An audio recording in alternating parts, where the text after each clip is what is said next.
I ended my 10-year marriage because my wife tested positive for COVID-19 after attending her friend's wedding. When people say one moment can change your life, they might be talking about my story. It amazes me how one small piece of paper, found in my wife's purse, changed everything for me. I'm a 37-year-old man who married my college sweetheart 10 years ago. Before that, we dated for 6 years, so we've known each other for 16 years. Let's call her Dove, and she's 37 too. We met in college, and I thought she was my soulmate, and she really was. A month ago, Dove's friend had a fairy tale wedding in Las Vegas. I was invited too, but I had something urgent at work that week, so I couldn't go. The wedding lasted a whole week. When Dove came back, she was unusually quiet. I asked if she was okay, and she said she was just tired from the long week of festivities. That seemed normal to me, so I gave her some space to relax. But then her behavior started to worry me. Dove became cold towards me, not just quiet. She got irritated with me easily and started ignoring me. Our conversations became tense, and our sex life almost disappeared. Whenever I tried to initiate intimacy, she would snap at me, saying she wasn't in the mood.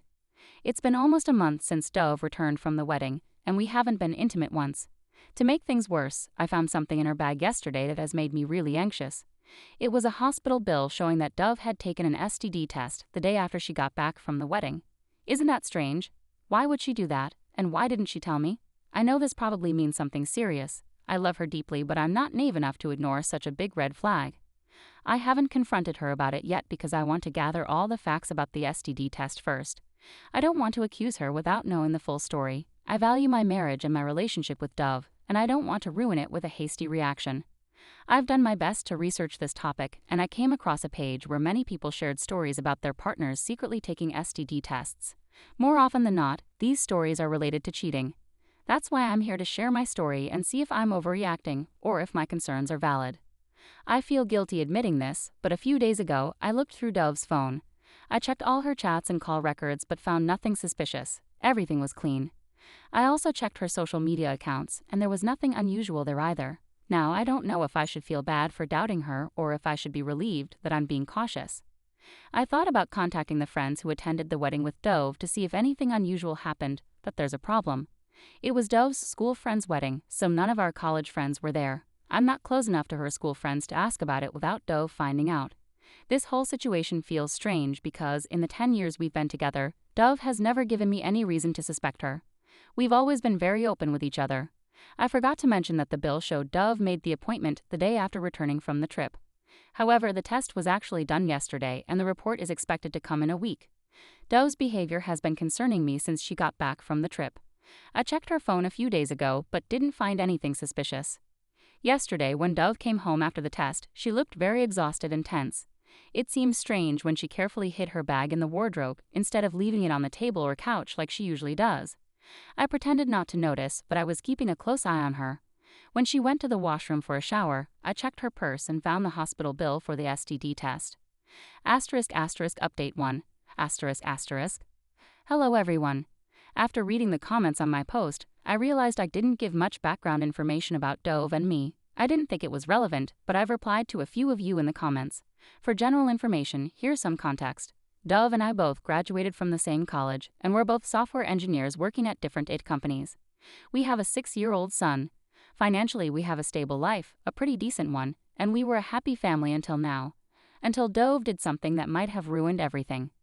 After finding the medical bill for an STD test in Dove's purse, I couldn't rest. The comments on my last post and the stories from other people in similar situations all pointed to one thing. Dove might have cheated on me. Initially, I wanted to wait until the test results were out before confronting her, but I was choking up inside and couldn't hold it back any longer.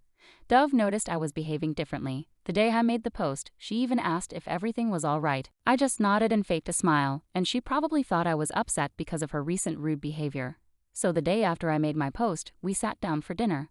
As we started eating, Dove asked me again if I was doing well. I said yes, but after a while I couldn't hold back and blurted out, "How was your STD test?" She looked at me in shock. I repeated, "Yeah, that STD test you took a few days ago." She turned pale and asked how I found out.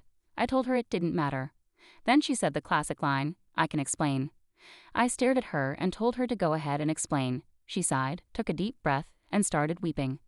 When she began sobbing, my heart sank. I realized my suspicions were true. Dove held my hand and begged me to believe her. I told her I could only believe her if she explained, but instead of speaking, she moved her chair closer, leaned on my shoulder, held my arms tightly, and cried. I let her emotions flow. In the 16 years of our relationship, I had never let her cry alone. Even at the slightest tears, I used to hug and cheer her up. But this time, I sat unmoved. She tried to come closer and hold my arms as tightly as she could, but I didn't hug her back. I sat there, cold as ice. Finally, when she was done crying, she let go of my arms and confessed everything. It happened during her friend's bachelor trip, which was part of the week-long wedding festivities. The first 2 days were spent in Vegas, where the event manager had arranged for strippers, male escorts, and more. That day I learned a lot of new terms I hadn't known before. Dove explained that the bride and her other friends started enjoying all these services from the very first day, but she resisted. Her friends pressured her, but she refused. She watched as the bride and her other friends indulged in their fantasies with the escorts, but she held back. Normally I would have believed her because she had never lied to me before, but this time it was hard for me to fully trust her story. Despite her insistence that she didn't partake in any of the activities, my mind was clouded with doubt. Her behavior since returning from the trip, the hidden STD test, and now this confession, it all made it difficult to take her at her word. While she cried and held on to me, I remained unmoved, struggling to process everything she had just revealed. I asked Dove if she did it because she felt out of place. She explained that her bride friend convinced her that since she had only been with me for the past 16 years, she needed to try something new. Her friends went into detail about how these escorts used various techniques to provide modern pleasures. Despite this, Dove still resisted. However, her friend convinced her to agree to an intimate massage. Dove thought that a massage wouldn't count as cheating, and it would also help her avoid peer pressure. So she reluctantly agreed to the massage. But here's where things took a turn. The masseur turned out to be an escort. After the regular back massage, he began to undress her completely. Dove protested, but he insisted it was part of the intimate massage. Feeling trapped, she eventually gave in. One thing led to another, and she ended up cheating on me. But it didn't stop there. When Dove shared her experience with her friends, they cheered her on and encouraged her to explore further. They promised her that it would stay between them and that I would never find out. Feeling defeated and already having cheated once, Dove felt there was no point in resisting further. She decided to delve deeper into her fantasy. I appreciated her honesty in confessing everything, but deep down, I knew I couldn't forgive her, not even for one instance of infidelity. I just sat there, numb, trying to process everything Dove had revealed. I knew my life was about to change. The woman sitting in front of me was the love of my life, which made her betrayal hurt even more deeply. Dove nudged me to speak, but I hadn't uttered a word since her confession. I buried my face in my hands, avoiding her touch. She tried to hold my hand and lift my face, but I resisted.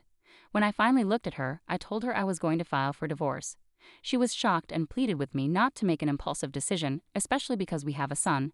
I couldn't bear her fake concern for our family. If she truly cared, she wouldn't have done what she did. Grabbing my car keys, I stormed out of the house. She tried to follow, but I brushed her off. I drove to my friend's place, where I drowned my sorrows in alcohol until I passed out. The next morning, I called in sick to work.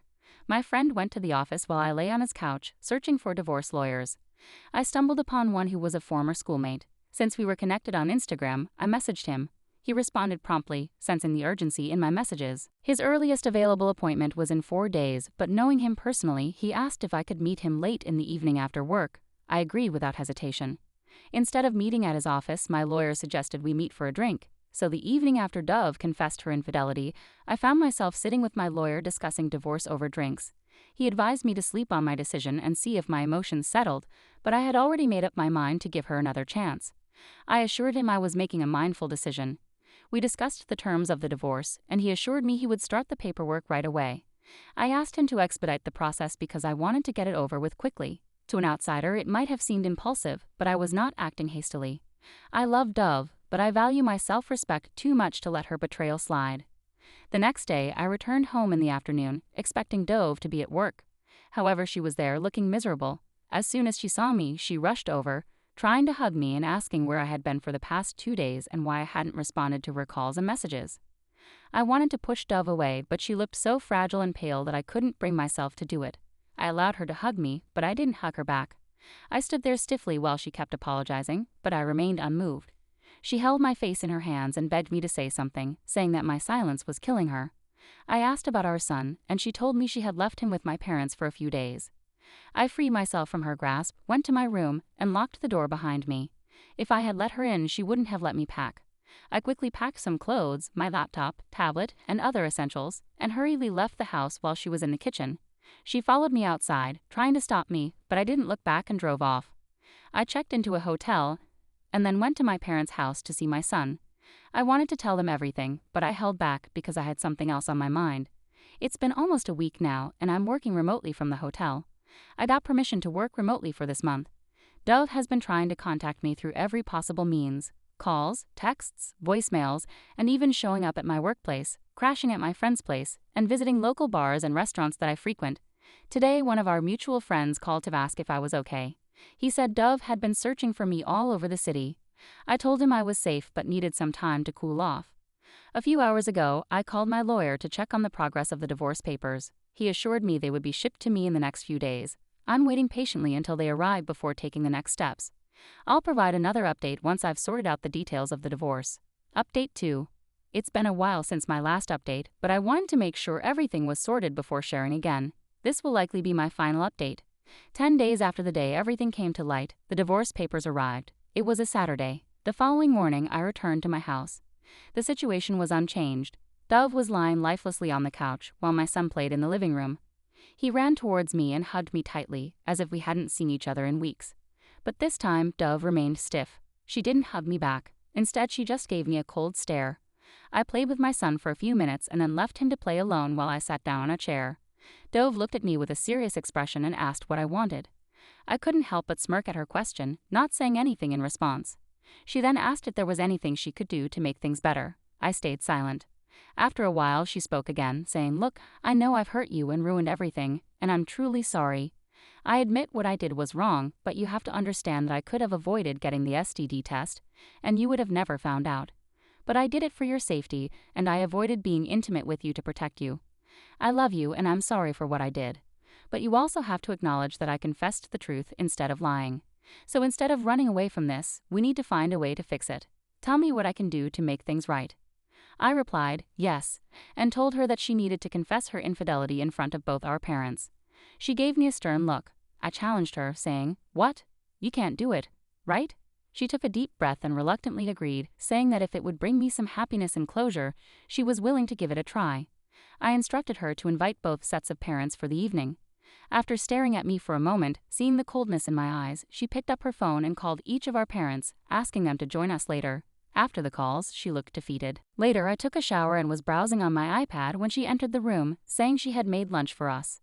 I wanted to refuse, but deep down, I knew it would likely be our last meal together as a family. So I reluctantly went to the table. She served me and our son, and we all ate in silence.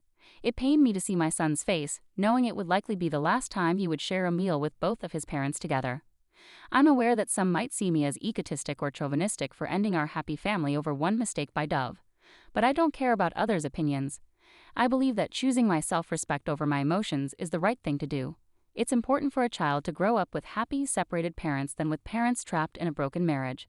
And our marriage was broken the moment Dove betrayed my trust. After lunch, Dove took our son to his room for his afternoon nap. When she returned to our bedroom, I was scrolling through my phone. She tried to touch me, but I stopped her and asked if her STD reports had come. She assured me she had come clean and started touching me again, knowing it might be our last time. Eventually, I gave in. It was the most intense and passionate sex we'd had in a long time.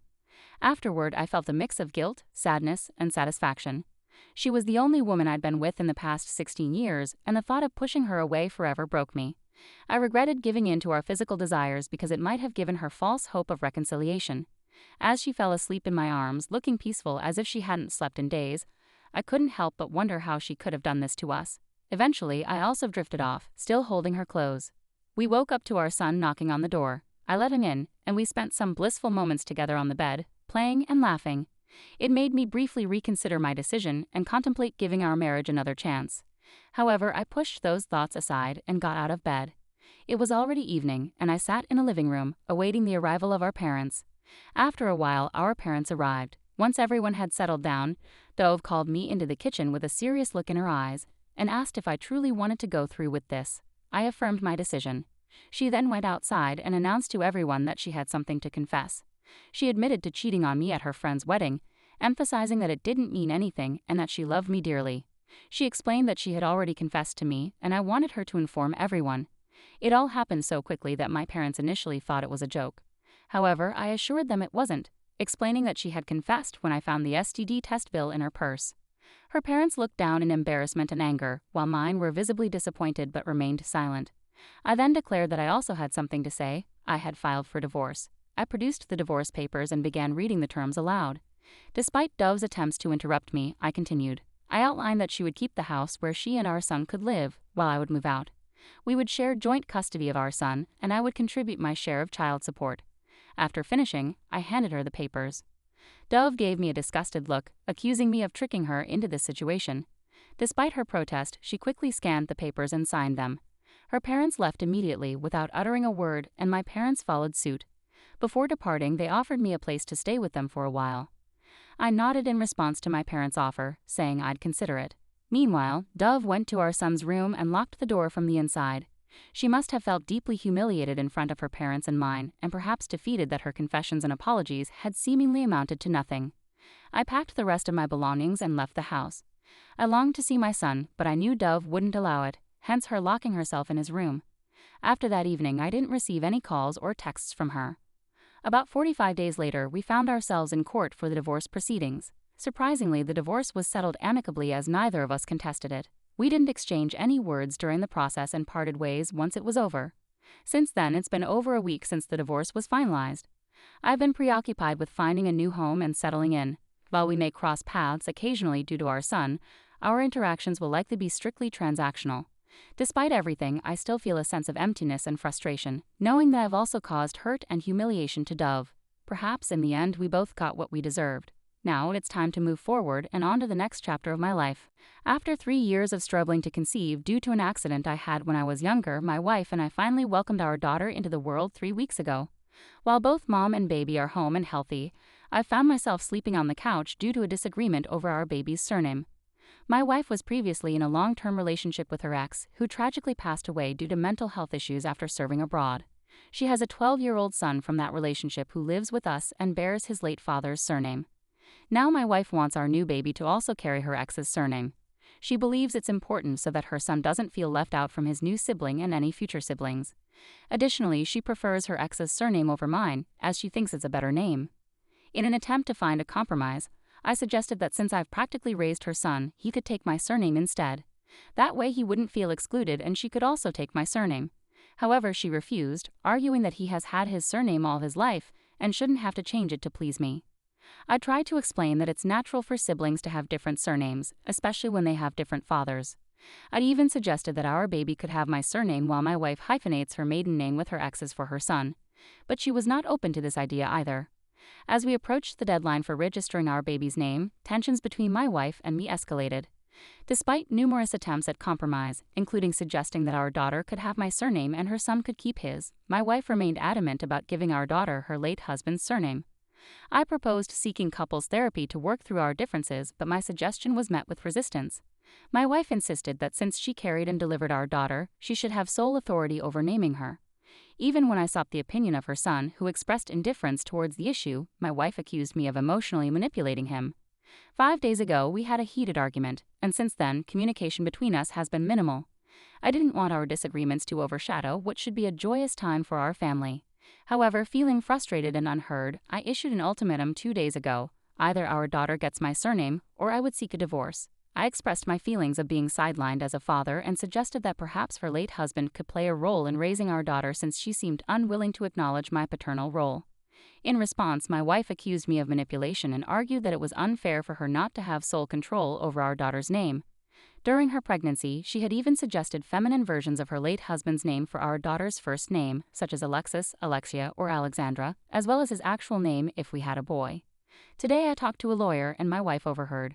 She feels like I'm pressuring her about our baby's name, even though we agreed on her choice for the first name and my choice for a middle name.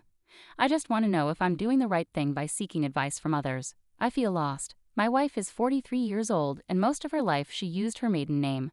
She started using her deceased ex-husband's name about 10 years ago, but she only legally changed it 6 years ago when she added his first and middle name to her son's official name when he was 7. Then she changed her name too. When we were dating, she wanted to get our daughter a feminine version of her ex-husband's name and the same name as her ex as if we had a boy. I was okay with her keeping her ex's name because she said it was for her son's sake. But now it seems like she wants to keep it for other reasons, maybe because she thinks it sounds better than mine. At the beginning of our relationship, she often talked about her late husband's suicide, and I was okay with that. But as time passed, she mentioned him less and less. Then she decided to change her son's name and her own. I didn't have a problem with it because she wanted to share the same name as her son, and she had been married to him.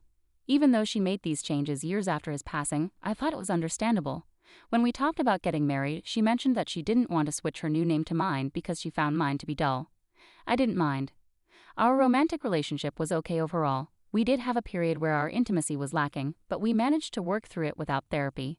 She appreciates how well I get along with her son, but she won't allow me to adopt him. This caused some tension between us, but I decided to let it go to avoid conflict. While we were trying to conceive a baby, our relationship felt more like that of roommates. However, she really wanted a baby, and so did I. When we found out we were having a girl, we were both overjoyed, as she had always wanted a daughter. Although we had some disagreements when making a list of names and middle names, they weren't major issues. Here's a quick update based on the advice I received here. I contacted the registration office and found out that only one parent is needed for registering the baby's name as long as we're married. I tried to reason with my wife and involved both our parents and her late husband's parents in the discussion. Her sister joined too. Interestingly, my parents and siblings, in a group chat, agreed with me, suggesting either my surname or her maiden name for our daughter. On the other hand, her parents, sister, and her late husband's parents sided with her, arguing that since she carried the baby, she should decide the name. Surprisingly, her late husband's parents proposed naming our daughter with their surname. They even revealed that the first name I had agreed to, which wasn't a variation of her late husband's name, was actually the name he had wanted to give their child if they had a daughter. My wife blushed when this came out. I confronted her about this and asked if it would be fair for me to name our daughter after one of my exes. She replied by saying I only had 3 exes and that 2 had the same name, which she found ugly.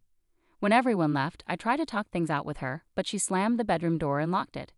During the discussion with the parents, I asked her late husband's parents if they would be okay with me adopting their grandson and giving him my name. They refused both adoption and a name change. They insisted that since their grandson and our daughter would be siblings, they should share the same surname. They also criticized my choice of names for our daughter and my surname. It was surprising and hurtful, considering I had a good relationship with them until then. I had raised their grandson as my own. The next morning, she didn't come out of the bedroom, so I left breakfast by the door, hoping she would calm down before our appointment to register the baby's name. Some of her friends called me, questioning why it was so important for me to give my surname to my child in 2023. I explained my reasons, but they still thought I was being unreasonable. This happened on the Tuesday before the registration appointment. On Thursday, she started an argument and declared that she would use her original name, which is a feminine version of her late husband's name, for our daughter. She even went as far as saying she'd rather harm herself than give our daughter my surname. Feeling like our relationship was over, I made a regrettable decision. I called the police, claiming she threatened to harm herself. Despite her protests that she was fine and it was just said in the heat of the moment, the police took her away. I felt it wasn't safe for her to be around our baby, so I insisted. While she was still detained, I registered our daughter's name by myself without her involvement. I chose her first, middle, and last names. It's clear she's dealing with some unresolved issues, and I hope she gets the support she needs. She arranged for her late husband's parents to take care of our son and daughter until she's released, which was a concerning decision. After her release, she didn't come back home and went to stay with her parents instead. Despite her attempts to take the baby twice, I changed the locks to keep her away. She's been dropping off expressed milk for the baby through her sister. I've consulted a solicitor for the divorce, and for the time being, I'm caring for the baby. The health visitor expressed concerns about her mental state, indicating that social services might intervene, and I'm seen as the better option for care at the moment. I've come to terms with the fact that there's no saving the marriage, and I doubt she ever truly loved me. Despite this, I'll always care for her son and hope that one day he'll reach out to me when he's old enough to make his own decisions. However, my solicitor warned me not to hold my breath for that to happen. For now, my older brother and his wife are staying with me to help out. With their experience raising 5 children into their teens, I'm listening to their advice and navigating this new chapter in my life as best as I can.